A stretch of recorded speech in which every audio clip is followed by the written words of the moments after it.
The controversy has taken far too long to reach the point where ministers must finally admit what farmers have been shouting out about for a year. The decision to restrict inheritance tax relief on agricultural property was never some bloodless technical exercise in tax fairness. It struck at the very heart of the family farm model. It's not theoretical, it's already doing real harm. For generations, our agricultural sector has relied on continuity. A farm is not simply a business, it's a home, a history, an intergenerational stewardship of land. When Rachel Reeves decided to impose a 20% charge on inherited agricultural assets above £1 million, she took aim at precisely the point where continuity is most vulnerable, the moment of transition from one generation to the next.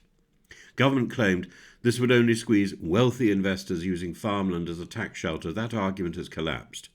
Baroness Better's independent review, commissioned by ministers themselves, now concedes what farmers told them months ago. This policy undermines profitability, investment, and the confidence needed to keep producing food in Britain.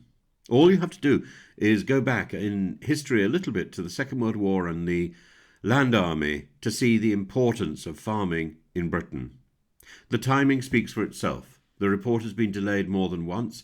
It is still being prepared for publication. It contains no recommendations on tax because DEFRA's terms of reference specifically barred batters from contradicting the government. Yet even within that confined remit, the truth has surfaced. Farmers are being forced to put down their tools. We see the consequences everywhere. Grain silos left to rot because replacing them would generate a tax liability. Dairies that cannot expand. Reservoirs abandoned. Young successors watching their parents age, terrified of triggering a tax bill that will destroy what 3 generations had built. Business plans on ice, investment frozen, morale collapsing. This is the opposite of growth. Britain needs more domestic food production, more resilience against market shocks, more energy in our rural economy. Instead, 7,500 agricultural and fishing businesses have shut down since Labour took office. Confidence has evaporated. The countryside feels besieged by a city-centred government that has not understood what is breaking. I personally know farmers who have upped and gone and have started their own farms in France. Some will say that a modest concession for married couples transferring farms up to £2 million is progress. It's not. It's barely an admission that the initial plan was irresponsibly drafted.